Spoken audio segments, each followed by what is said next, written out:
మొదలే ఈ వార్తతోనే సురియేద్దాం.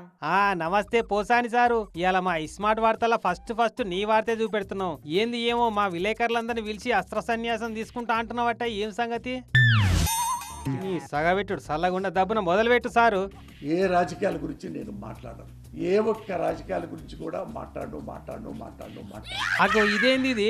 మొన్నటిదాకా సీఎంలు డిప్యూటీలు మినిస్టర్లని ముఖం చూడకుండా మాటలతో కబడ్డీ ఆట ఆడుకుంటేవి. లేటెస్ట్ గా తిరుపతి ఎంకనను దోసుకునే బ్యాచ్ కూడా దిగిందన్నట్టు కూడా మాట్లాడినవట. మరి సడన్ గా పవిత్ర గంగల మునికేసి పునీతుడైనట్టు సిఐడి కేసులు పోలీస్ కేసులలో నిండా మునగంగానే నువ్వు కూడా పావనమై ధరించి అజ్ఞానంలోకి వెళ్ళి బయటపడి జ్ఞానోదయం పొందినవా ఇట్లా? ఇక లైఫ్ లో ఏ రాజకీయాల గురించి నేను వెళ్ళను ఈ రోజు నుంచి.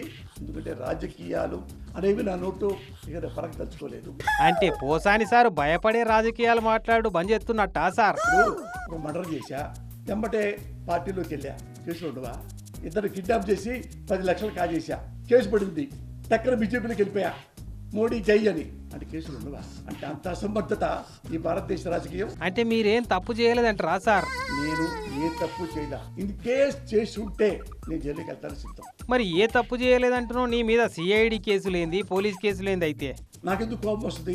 అన్యాయంగా తిట్టావు కాబట్టి మిమ్మల్ని అన్యాయంగా తిట్టాను. అబ్బా, అత్తారింటికి దారేది సినిమాలా మీరు నటించిన సీన్స్ దియ్యరాదు, మీ ఒరిజినల్ స్టోరీ వెటరాదేమో పోసాని సారు. మరి ఏదన్నా మాట్లాడే ముంగట వాళ్ళు వెనక ఎవరు ఉన్నారని చూసుకోవాలి కదా. నోరు మంచిదైతే ఊరు మంచిదైతుంది, కేసులు మీద పడేయి కదా అనుకుంటుర్రు అంతా.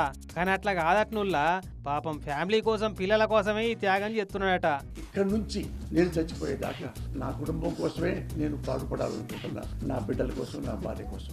ఇంతే తప్ప నేను ఎవరన్నా తిట్టారనో, ఎవరు నా కేసులు పెట్టారనో ఐ డోంట్ కేర్. పోసానికి మొత్తానికి part time politician Posani sir political career కు పర్మినెంట్ గా ముగింపు కార్డు ఈ రకంగా పడ్డదన్నట్టు. నీ అందరికంటే ఎక్కువగా పొగిడింది ఎవరో తెలుసా? నారా చంద్రబాబు నాయుడు గారిని. అది ఆయన్ని అడగండి, నేను చెప్పగలను.